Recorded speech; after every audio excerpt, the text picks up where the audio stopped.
here we are today to make it clear that the detention camp, which has been built, which they have deemed as Alligator Alcatraz, should not be in place right now, because the state of Florida should be doing other things with $450 million rather than political theater. Hey, it's Jordan with Status Coup. This is Ashley with Status Coup. On the ground. In Philadelphia. Flint, Michigan. East Palestine, Ohio. Please support the leading independent news outlet on the ground, covering what the corporate media covers up. This is Ashley Bishop with Status Coup. I am here with Senator Chevron Jones from Florida. He has very nicely made some time in his schedule to talk to us today. Very busy man, has already done the media rounds for today. So we are here talking about Alligator Alcatraz in Florida. You were outside of the facility, I believe 2 days ago now, where you were denied entry. We are here to demand access to this detention facility. Based on reports that we've been able to glean, the site is already experiencing flooding. The first individuals who have been detained with no due process have arrived. And it's so essential when you have hundreds of millions of public dollars being spent on a political stunt that we have the ability to see for our own eyes what is happening and to be the voices of our constituents. Well, pursuant to Florida Statute 944.23 and 95.225, we don't have to arrange a tour. We actually get to pop up here. Right now, I was told that I could give you a phone number, I could call somebody else. And so unfortunately, that's not the law. Right? We can't go in because there's safety concerns for us lawmakers, but there's no regard for those detainees who are here. I don't believe that was what I said, sir. I said that to bring visitors in and give them a tour at this time. And the decision has been made that that is an unsafe condition. So to be clear, we're denied access. Yes, ma'am. Can you first, for people who are not from Florida and are not familiar, what district do you cover? And then can you let us know what happened outside of Alligator Alcatraz a few days ago? Yeah, so I represent District 34, actually what we're standing in right now, which represents the northern portion of Miami-Dade County. We spent time over at the detention center 2 days ago, and I'll be honest with you, being out in the Everglades is very interesting, because if you have never been out there, you know that the climate out there is extremely hot, and the bugs out there are serious and things that you just do not see inland. Oh yes, I have the bug bites to prove it. So do I. So the mosquitoes that's out there were serious, but when we got there, it begged the question of, if I know the conditions in which I know Everglades to be is not good for me. I can only imagine the detainees who are there and the workers who are there, what they're going through at this time, not with just the extreme heat, but also with the rain that we are experiencing. I mean, the record downfall of rain that we are experiencing right now, the detention center has already seen its share of flooding. So it begs the question of, are those detainees that's there, are they safe? It also begs the question of whether or not it is responsible for us as a state to put a makeshift center out there in the middle of the Everglades, in the middle of nowhere, actually.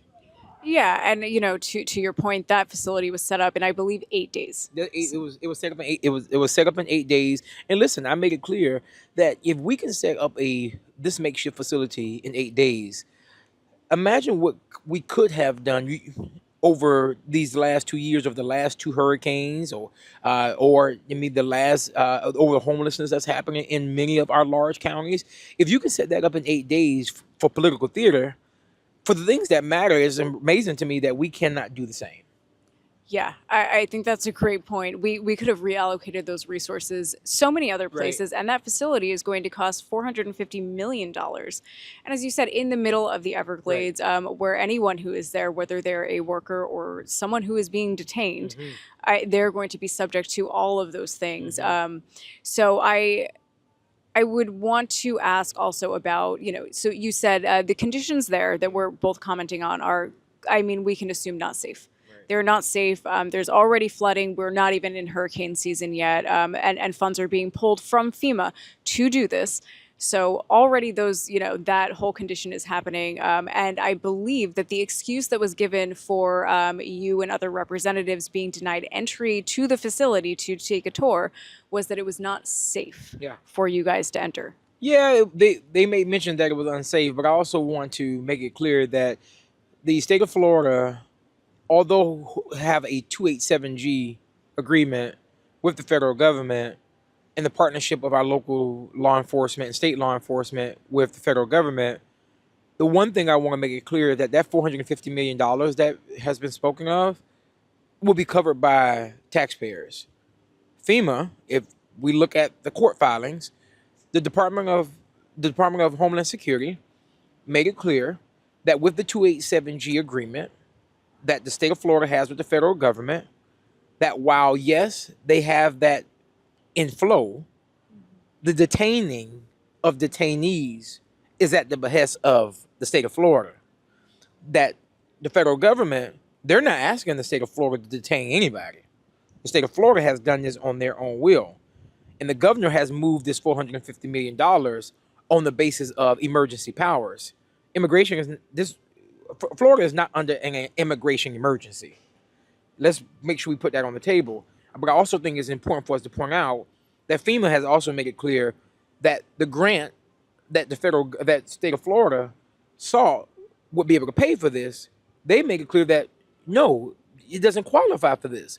So therefore, $450 million, $500 million, is stuck on the back of the taxpayers. And I want to make sure people understand that we just left out of a 60-day plus 45-day legislative session where this, if so right, should have gone through the appropriations process, should have gone through the committee process, and should have been rightfully debated, questions asked on the chamber floor. And neither or none of that was done. So here we are today to make it clear that the detention camp, which has been built, which they have deemed as Alligator Alcatraz, should not be in place right now because the state of Florida should be doing other things with $450 million rather than political theater. Support this critically important on-the-ground reporting as a Status Coup member and get great perks.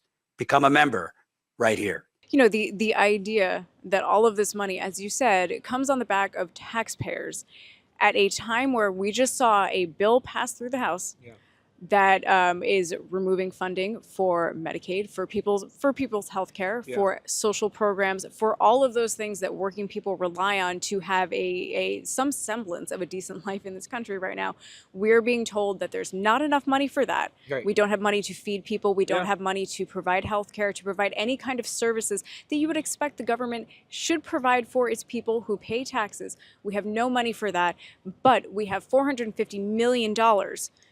Floridians have $450 million to spend on a detention center in the middle of the Everglades where they're going to be detaining people and who are just, like, let's be real, like we have talked with so many people now at this point. We were told that the pretense for all of this is we're rounding up the criminals, right? We're rounding up all of the worst of the worst. And instead, from everyone that we've spoken to, it's not criminals. It's regular people. It's people who are showing up for their court hearings, people who are trying to do the right thing, who are trying to follow the law, people who came here to try to make a better life for themselves, for their families, to provide opportunities for their children. Regular working people like you and I. Those are the people who are being rounded up and who will be detained in this facility that other working people will now pay for. That's right. Well, and I think it's also it's important for us to understand that, me personally, and I'm sure my colleagues would agree, that if we want to round up criminals, you have my full 150% support. Individuals who have come into the country illegally, outside of the process, we should be encouraging them that they have to do this legally. Let me set the foundation for that. But what we're seeing is not what's happening. You're taking fathers from their children, mothers from their children, putting them in the back of paddy wagons as if we are back in 1962 during the civil rights movement, separating them from their families, taking them to a facility while they are in the middle of a process to be here legally. And many of these people, some of them on TPS, some of these individuals who are going to court because the federal government gave them a date gave them a time and told them to show up.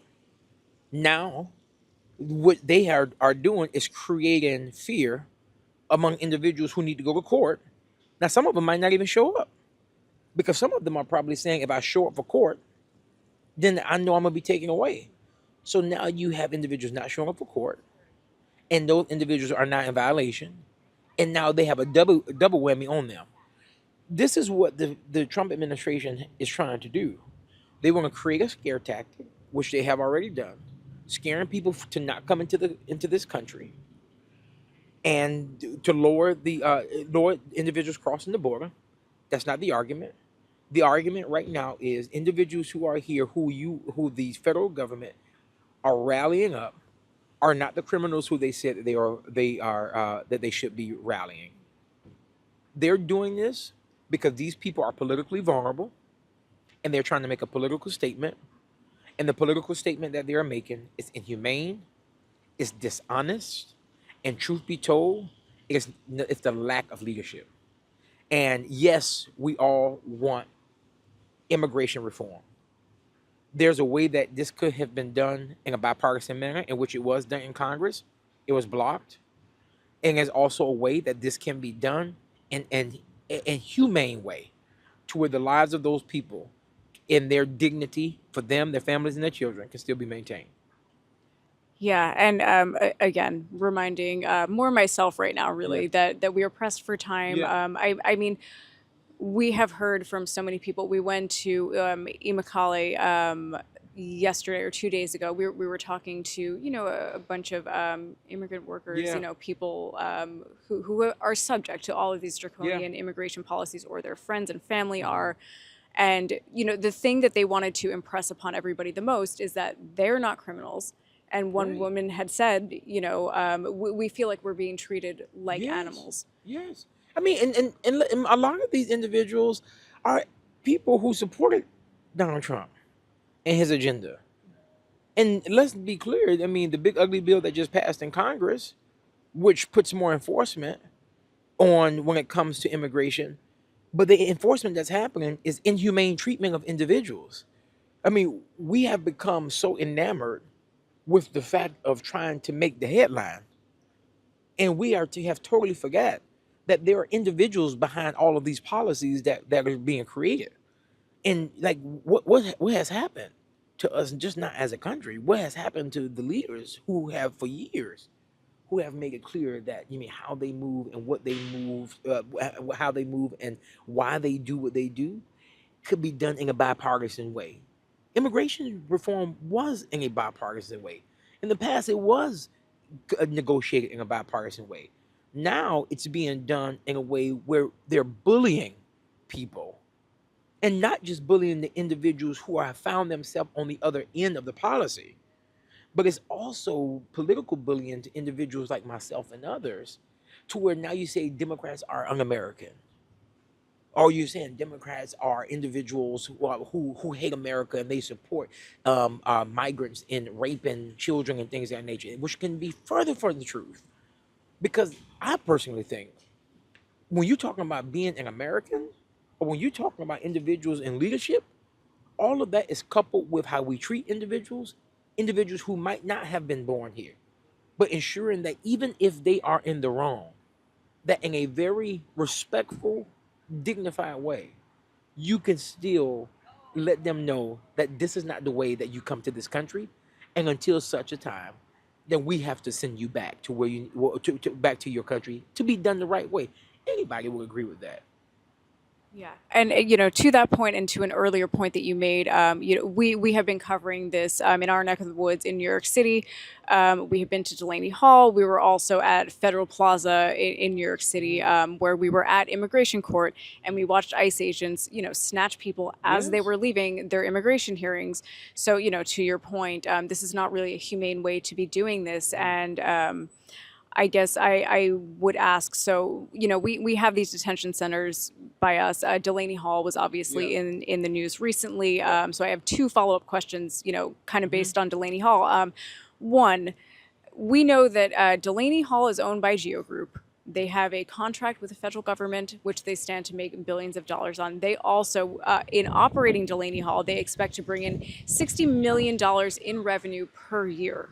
So, I mean, you know, to the kind of one of the broader like connecting threads in here, there is money to be made in villainizing immigrants. You've just answered you've just answered your own question and what we're seeing right now when it comes to vendors and the president, the governor, and leadership handing out these contracts to their friends and their friends becoming millionaires on the backs of people. Think about that. They are becoming millionaires on the backs of human beings and have no regard for it. Because as long as their check is signed and as long as the check drops in their bank account, they don't care how they're treating people. They don't care who's doing what to individuals. They just want to make sure that they're doing what has been told to them. It is wrong on the surface. And you're absolutely right. I don't care what, who, or what, or how, excuse me. What we're seeing right now is an absolute grab of power. And it is beyond me that we as a country, over the last plus 100 plus days, have gone back 60 years based off of how this administration is moving. Yeah, and they are, as you said, making millions while taxpayers are footing the bill for a lot of this. And a final pointed question from me. The fact that you and other state representatives were denied entry to tour the facility, what does that say about where we're at right now? Where are you hiding? That's the question. Because in my 13 years of being in the legislature, I have never been denied to go into a detention center. Never. Because according to 944.23, it gives us the authority to be able to go into these facilities to ensure that the individuals within those facilities are being treated in a dignified way, in a humane way. And so we have the authority to be able to do that. The unfortunate part right now, and that we're seeing, is that the individuals in power have no regard for the Constitution, and it's just par for the course. It's what we've seen for the past 8 years, and I think as we continue to move in this administration, until there's a change in administration, there will be no regard for the courts. There will be no regard for leadership. The only thing and the only people who matter is what they say, what they pass, and all they want to do is cloud the courts with cases like this when they know it's wrong.